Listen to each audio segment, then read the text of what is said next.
and the River State government has appointed a new permanent secretary. At 4 o'clock, we'll be talking about the police. Matter of fact, a major part of the show today will be dedicated to the Nigeria Police Force. The Rivers Police has arrested an officer and the Uniport student over cult-related activities. So are police officers now cultists? Well, you can't generally answer that question because they caught just one. But we'll talk about why it happened and how it will not happen again. And at 5, the NBA has said that they'll take on the case of anyone who has been harassed by the police for tinted permit. I have a rep of the Nigeria Bar Association tell us what they are doing and what we should do as regards tinted permit. 6 brings the major news. After that, it's open season. Stay with me.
Hard Facts 92.3 Nigeria Info. Let's begin at the beginning. The monthly sanitation exercise scheduled for this Saturday, October the 4th, has been cancelled. Chairman of the River State Waste Management Agency, Dr. Samuel Wanosike, announced this after meeting with Governor Siminalayi Fubara in Port Harcourt. He says Governor wants a new approach. The governor wants a new approach to tackling sanitation in the state. After consulting with the leader of the state, we have been properly assured of all the support we need to be able to make sure River State is clean. Subsequently, we also want to seize the opportunity to inform the people of River State that the originally proposed environmental sanitation exercise that was supposed to hold on the 4th of October is hereby put off until further notice. This is to allow us build more capacity. The governor wants a different approach. Okay. We're hoping further notices soon enough. The Rewama Board Chairman also adds that Governor Fubara has promised to support Rewama with initiatives, including the provision of a new dump site. That's interesting. It is the governor's wish that our people live in health. His Excellency has also given directives on actions to take. And days after now, Rivers people will enjoy the dividends of democracy in the actions of making sure our refuse are properly managed, provision of new dump sites, properly managed dump sites, landfill engineered dump sites, and giving us all the infrastructures we need to make sure that we are able to achieve the needed results. Amazing. Meanwhile, the agency's managing director, Dr. Ibimina Awokuma, is urging residents to keep their surroundings clean despite the cancellation.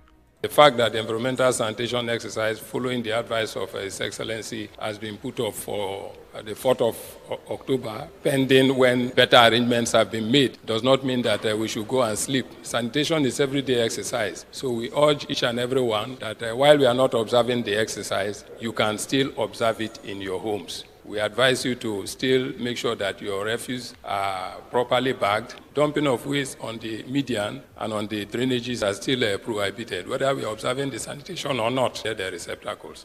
Thank you and God bless you all. God bless you too, my brother. Remain blessed. That means you were blessed before, but stay there. After the break, we talk.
Sam Chinedu.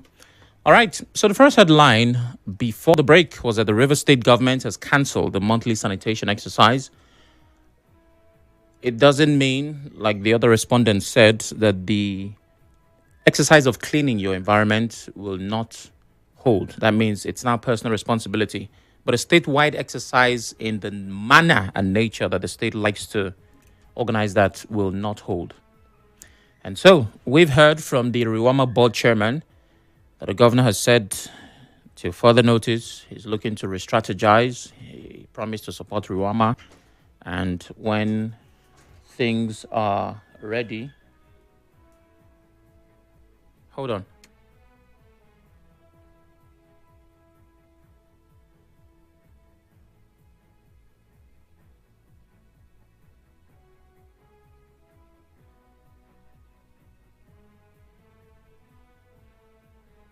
Apologies. I will deal with the person who just disrupted. All right.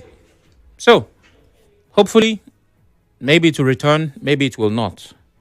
But one of the many things that citizens and residents can and should do, also the media, is something called agenda setting. Now, the resistance to the sanitation was not that Rivers people like to be filthy. It's not as if that cleanliness is next to godliness that they like to quote, which we don't know where it's from. It's not something we don't want to apply. What people objected to was the restriction of movement for very obvious and valid reasons. One, it is an infringement on the right to movement. If you are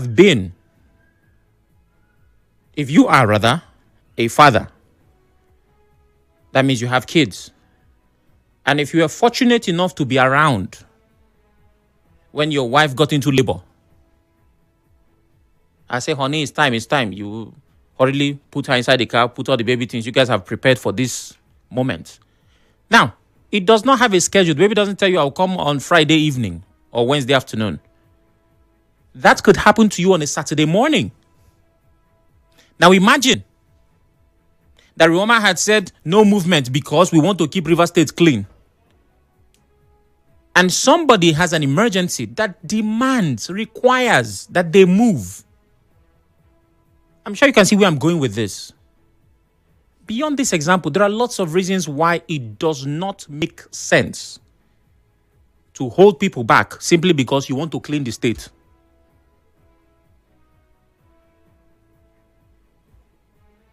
From the common sense perspective, it doesn't work. But from the perspective of law, it also does not work. And beyond your right to freedom of movement, apparently a lawyer had challenged it many years ago. And there's a court order that said, no, you can't hold people back. So when people resisted this, it was because of that. Right? It's not that they don't want to clean their environment. It just doesn't make sense. So now that they've cancelled tomorrow's zone and they are re-strategizing, they are in that closed-door meeting at the round table discussing, please, if it is going to come back, that restriction of movement should not come back with it. So whoever is going to be on that board, whoever is going to be advising the governor, whoever is going to be having these conversations, let us set the agenda. Let it not return with any form of restriction of movement because that is an infringement. Thank you. Let's go from that to a conversation I had yesterday. Authorities in the state say they are determined to tackle the menace of land grabbing. This is according to the chairman of Obio local government area, Dr. Govt. Speaking on Nigeria Info's Hard Facts, Dr. Walu linked land grabbing to kidnapping, cultism, and many other crimes in the state and accused some government officials, security agents, and judicial officers of being involved. It is something that is linked to kidnapping. There is murder to it. There is cultism to it. And then, of course, there is the problem of compromise on the part of some impetuous security officials. And land grabbing is such that it's difficult to know now who a land grabber is because people are grabbing land left, right, and center. He adds that he plans to write to the president, the governor, the judiciary, and lawmakers with proposals on how to address the problem. Dr. Wall also suggested setting up a statewide committee to tackle land grabbing. What is happening in Rivers State today, if it is not checked? And that is why I am putting almost everything within me and seeking the collaboration of all well-meaning people, including officials of government, so that we can tackle this matter. I am putting together petitions and reports to be served to the governor of the state, chief judge, commissioner of police, DSS, inspector general of police, the National Assembly, state assembly, and even the president on this matter because of how serious it is. Okay.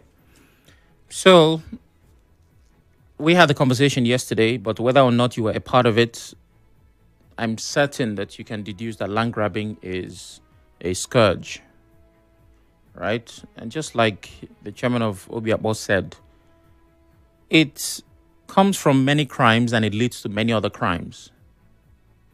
You've seen, you've heard, you know a family that were involved in some land disputes that led to the loss of lives. And while it might seem like the land grabbers are untouchable, right? Because you know how we say in Nigeria, every day for a thief, one day for owner. Every day that is for the land grabber is rosy and smooth. But the problem that this can create, it is to proportions that might be beyond the capacity of government and the people to control. The kind of crisis that can come from this can go from, and I kid you not, I'm not exaggerating. I also just don't want to say it. Just like Dr. Govt was very careful with his words yesterday. The crisis that can come from a land-grabbing menace, if this becomes a pandemic, and hopefully it's not, can go quickly from dispute, unsettlement, to riot, to even a full-blown war. Because you see, land is tied to a people's identity. Apart from your wealth and your asset, that, oh, my family bought land, it goes beyond, it's an asset for us. It is tied to identity. When you say the people of Nigeria, Rivers State, Obio, Emohua, after seeing the people, the next thing you see is their land. Israel, Gaza, land. Family disputes, land. Let's now go the way of the Bible. I will show you a land where we take you to the promised land. Land is almost always connected to a man's wealth and identity. When you see a man, you see his family, the next thing you very likely see is his land, his home, his place, where he